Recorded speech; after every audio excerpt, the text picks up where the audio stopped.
بسم اللہ الرحمن الرحیم نحمدہ ونصلی علی رسول الکریم۔ مسلمانوں کی حبشہ کی ہجرت اور شعب ابی طالب میں قید ہونا۔ مسلمانوں کو ان کے سردار فخر دو عالم صلی اللہ علیہ وسلم کو جب کفار سے تکلیف پہنچتی ہی رہی اور آئے دن ان میں بجائے کمی کے اضافہ ہی ہوتا رہا، تو حضور اقدس صلی اللہ علیہ وسلم نے صحابہ کو اس کی اجازت فرما دی کہ وہ یہاں سے کسی دوسری جگہ چلے جائیں۔ تو بہت سے حضرات نے حبشے کی ہجرت فرمائی۔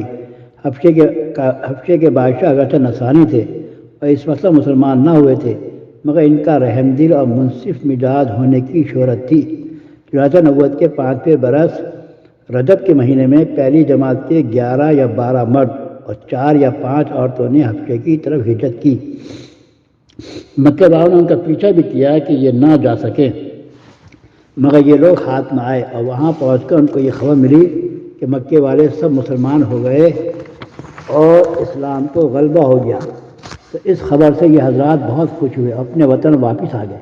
لیکن مکہ مکرمہ کے قریب پہنچ کے معلوم ہوا کہ یہ خبر غلط تھی اور مکے والے اسی طرح بلکہ اس سے بھی زیادہ دشمنی اور تکلیفیں پہنچانے میں مصروف ہیں۔ تو بڑی دقت ہوئی۔ ان میں سے بعض حضرات وہیں سے واپس ہو گئے اور بعض کسی کی پناہ لے کے مکہ مکرمہ میں داخل ہوئے۔ یہ حبشے کی پہلی ہجرت کہلاتی ہے۔ اس کے بعد ایک بڑی جماعت نے جو 83 مرد اور 18 عورتیں بتائی جاتی ہیں متفرق طور پہ ہجرت کی، اور یہ حبشے کی دوسری ہجرت کہلاتی ہے۔ بعض صحابہ نے دونوں ہجرتیں کی اور بعض نے ایک۔ کفار نے جب یہ دیکھا کہ یہ لوگ حبشے میں چین کی زندگی بسر کرنے لگے تو ان کو اور بھی غصہ آیا اور بہت سے تحفے تحائف دے کے نجاشی بادشاہ کے پاس ایک وفد بھیجا جو بادشاہ کے لیے بہت سے تحفے لے کر گیا۔ اس کے خواص اور پادریوں کے لیے بھی بہت سے ہدیے لے کر گیا۔ جا کر اول حکام اور پادریوں سے ملا اور ہدیے دے کر ان سے بادشاہ کے یہاں اپنی سفارش کا وعدہ لیا، اور پھر بادشاہ کی خدمت میں یہ وفد حاضر ہوا۔ اول بادشاہ کو سجدہ کیا، پھر تحفے پیش کر کے اپنی درخواست پیش کی اور رشوت خور حکام نے تائید کی۔ انہوں نے کہا کہ اے بادشاہ، ہماری قوم کے چند بیوقوف لڑکے اپنے قدیمی دین کو چھوڑ کر ایک نئے دین میں داخل ہو گئے جس کو نہ ہم جانتے ہیں نہ آپ جانتے ہیں، اور آپ کے ملک میں آ کے رہنے لگے۔ ہم کو شرفائے مکہ نے اور ان لوگوں کے باپ، چچا اور رشتہ داروں نے بھیجا ہے کہ ان کو واپس لائیں، آپ ان کو ہمارے سپرد کر دیں۔ بادشاہ نے کہا کہ جن لوگوں نے میری پناہ پکڑی ہے بغیر تحقیق ان کو حوالے نہیں کر سکتا۔ اول ان سے بلا کر تحقیق کر لوں، اگر یہ صحیح ہوا تو حوالے کر دوں گا۔ چنانچہ مسلمانوں کو بلایا گیا۔ مسلمان اول بہت پریشان ہوئے کہ کیا کریں، مگر اللہ کے فضل نے مدد کی اور ہمت سے یہ طے کیا کہ چلنا چاہیے اور صاف بات کہنا چاہیے۔ بادشاہ کے یہاں پہنچ کے سلام کیا۔ کسی نے اعتراض کیا کہ تم نے بادشاہ کو عذاب شاہی کے معافی سجدہ نہیں کیا۔ ان لوگوں نے کہا کہ ہم کو ہمارے نبی نے اللہ کے سوا کسی کو سجدہ کرنے کی اجازت نہیں دی۔ اس کے بعد بادشاہ نے ان سے حالات دریافت کیے۔ حضرت جعفر رضی اللہ عنہ آگے بڑھے اور فرمایا کہ ہم لوگ جہالت میں پڑے ہوئے تھے، نہ اللہ کو جانتے تھے نہ اس کے رسولوں سے واقف تھے، پتھروں کو پوجتے تھے، مردار کھاتے تھے، برے کام کرتے تھے، رشتے ناطے کو توڑتے تھے، ہم میں کا قوی ضعیف کو ہلاک کر دیتا تھا۔ ہم اسی حال میں تھے کہ اللہ نے اپنا ایک رسول بھیجا جس کے نصب کو، اس کی سچائی کو، اس کی امانت داری کو، پرہیزگاری کو ہم خوب جانتے ہیں۔ اس نے ہم کو ایک اللہ وحدہ لا شریک لہ کی عبادت کی طرف بلایا اور پتھروں اور بتوں کے پوجنے سے منع فرمایا۔ اس نے ہم کو اچھے کام کرنے کا حکم دیا، برے کاموں سے منع کیا۔ اس نے ہم کو سچ بولنے کا حکم دیا، امانت داری کا حکم دیا، صلہ رحمی کا حکم دیا، پڑوسی کے ساتھ اچھا برتاؤ کرنے کا حکم دیا، نماز، روزہ، صدقہ، خیرات کا حکم دیا اور اچھے اخلاق تعلیم کیا۔ زنا، بدکاری، جھوٹ بولنا، یتیم کا مال کھانا، کسی پر تہمت لگانا، اس قسم کے برے اعمال سے منع فرمایا۔ ہم کو قرآن پاک کی تعلیم دی، ہم اس پر ایمان لائے اور اس کے فرمان کی تعمیل کی جس پہ ہماری قوم ہماری دشمن ہو گئی اور ہم کو ہر طرح ستایا۔ ہم لوگ مجبور ہو کے تمہاری پناہ میں اپنے نبی کے ارشاد سے آئے ہیں۔ بادشاہ نے کہا کہ جو قرآن تمہارے نبی لے کر آئے وہ کچھ مجھے سناؤ۔ حضرت جعفر نے سورہ مریم کی اول کی آیتیں پڑھی جن کو سن کر بادشاہ بھی رو دیا اور اس کے پادری بھی جو کثرت سے موجود تھے سب کے سب اس قدر روئے کہ داڑھیاں تر ہو گئیں۔ اس کے بعد بادشاہ نے کہا کہ اللہ کی قسم، یہ کلام اور جو کلام حضرت موسیٰ علیہ السلام لے کر آئے تھے ایک ہی نور سے نکلے ہیں، اور ان لوگوں سے صاف انکار کر دیا کہ میں ان کو تمہارے حوالے نہیں کر سکتا۔ وہ لوگ بڑے پریشان ہوئے کہ بڑی ذلت اٹھانا پڑی۔ آپس میں صلح کر کے ایک شخص نے کہا کہ کل میں ایسی تدبیر کروں گا کہ بادشاہ ان کی جڑ ہی کاٹ دے۔ ساتھی نے کہا بھی کہ ایسا نہیں چاہیے، یہ لوگ اگر تو مسلمان ہو گئے مگر پھر بھی اقتدار ہے، مگر اس نے نہ مانا۔ دوسرے دن پھر بادشاہ کے پاس گئے اور جا کے عرض کیا کہ یہ لوگ حضرت عیسیٰ علیہ السلام کی شان میں گستاخی کرتے ہیں، ان کو اللہ کا بیٹا نہیں مانتے۔ بادشاہ نے پھر مسلمانوں کو بلایا۔ صحابہ کرام فرماتے ہیں کہ دوسرے دن کے بلانے سے ہمیں اور بھی زیادہ پریشانی ہوئی۔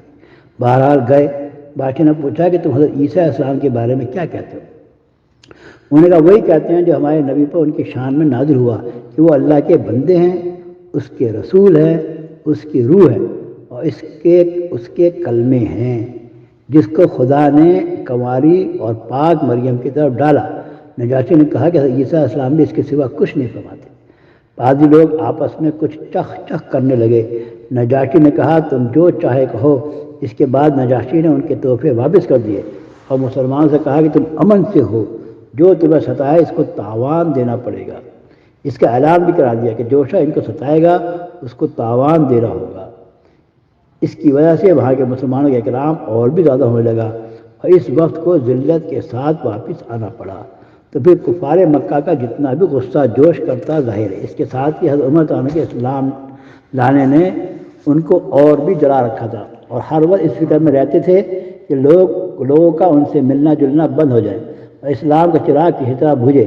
اس لیے سردار مکہ کی ایک بڑی جماعت نے آپس میں مشورہ کیا کہ اب کھلا محمد صلی اللہ علیہ وسلم کو قتل کر دیا جائے۔ لیکن قتل کر دینا بھی آسان کام نہ تھا، اس لیے کہ بنو ہاشم بھی بڑے جھٹکے اور اونچے طبقے کے لوگ شمار ہوتے تھے۔ وہ اگرچہ اکثر مسلمان نہیں ہوئے تھے لیکن جو مسلمان نہیں تھے وہ بھی حضور صلی اللہ علیہ وسلم کے قتل ہو جانے پر آمادہ نہیں تھے۔ اس لیے ان سب کفار نے مل کر ایک معاہدہ کیا کہ سارے بنو ہاشم اور بنو عبد المطلب کا بائیکاٹ کیا جائے، نہ ان کو کوئی شخص اپنے پاس بیٹھنے دے، نہ ان سے کوئی خرید و فروخت کرے، نہ بات چیت کرے، نہ ان کے گھر جائے، نہ ان کو اپنے گھر میں آنے دے، اور اس وقت تک صلح نہ کی جائے جب تک کہ وہ حضور صلی اللہ علیہ وسلم کو قتل کرنے کے لیے حوالے نہ کرے۔ یہ معاہدہ زبانی ہی گفتگو میں ختم نہیں ہوا بلکہ یکم محرم سن 790 کو ایک معاہدہ تحریر لکھ کر بیت اللہ میں لٹکایا گیا تاکہ ہر شخص اس کا احترام کرے، اس کو پورا کرنے کی کوشش کرے۔ اور اس معاہدے کی وجہ سے 3 برس تک یہ سب حضرات 2 پہاڑوں کے درمیان ایک گھاٹی میں نظر بند رہے کہ نہ کوئی ان سے مل سکتا تھا، نہ یہ کسی سے مل سکتے تھے، نہ مکے کے کسی آدمی سے کوئی چیز خرید سکتے تھے، نہ باہر سے آنے والے کسی تاجر سے مل سکتے تھے۔ اگر کوئی شخص باہر نکلتا تو پیٹا جاتا اور کسی ضرورت کا اظہار کرتا تو صاف جواب پاتا۔ معمولی سا سامان غلہ وغیرہ جو لوگوں کے پاس تھا وہ کہاں تک کام دیتا۔ آخر فاقوں پہ فاقے گزرنے لگے اور عورتیں اور بچے بھوک سے بےتاب ہو کے روتے اور چلاتے اور ان کے اعزاء کو اپنی بھوک اور تکلیف سے زیادہ ان بچوں کی تکالیف ستاتی۔ آخر 3 برس کے بعد اللہ کے فضل سے وہ صحیفہ دیمک کی نظر ہوا اور ان حضرات کی مصیبت دور ہوئی۔ 3 برس کا زمانہ ایسے سخت بائیکاٹ اور نظر بندی میں گزرا اور ایسی حالت میں ان حضرات پر کیا کیا مشقتیں گزری ہوں گی وہ ظاہر ہے، لیکن اس کے باوجود صحابہ کرام رضی اللہ عنہم اجمعین نہایت ثابت قدمی کے ساتھ اپنے دین پر جمے رہے بلکہ اس کی اشاعت فرماتے رہے۔ فائدہ یہ تکالیف اور مشقتیں ان لوگوں نے اٹھائی ہیں جن کے آج ہم نام لیوا کہلاتے ہیں، اپنے آپ کو ان کا متبع بتلاتے ہیں اور سمجھتے ہیں کہ ہم لوگ ترقی کے باب میں صحابہ کرام رضی اللہ عنہم اجمعین جیسی ترقیوں کے خواب دیکھتے ہیں، لیکن کسی وقت ذرا غور کر کے یہ بھی سوچنا چاہیے کہ ان حضرات نے قربانیاں کتنی فرمائیں اور ہم نے دین کے خاطر، اسلام کے خاطر، مذہب کے خاطر کیا کیا۔ کامیابی ہمیشہ کوشش اور سعی کے مناسب ہوتی ہے۔ ہم لوگ چاہتے ہیں کہ عیش و آرام، بددینی اور دنیا طلبی میں کافروں کے دوش بدوش چلیں اور اسلامی ترقی ہمارے ساتھ ہو، یہ کیسے ہو سکتا ہے؟ ترسم نرسی بکعبہ اے عرابی کے راہ کہ تو مبری بترکستان است۔ ترجمہ مجھے خوف ہے او بدوی کہ تو کعبے کو نہیں پہنچ سکتا اس لیے کہ راستہ کعبے کی دوسری جانب ترکستان کی طرف جاتا ہے۔ جو کچھ پڑھا گیا اللہ ہمیں اس پہ عمل کی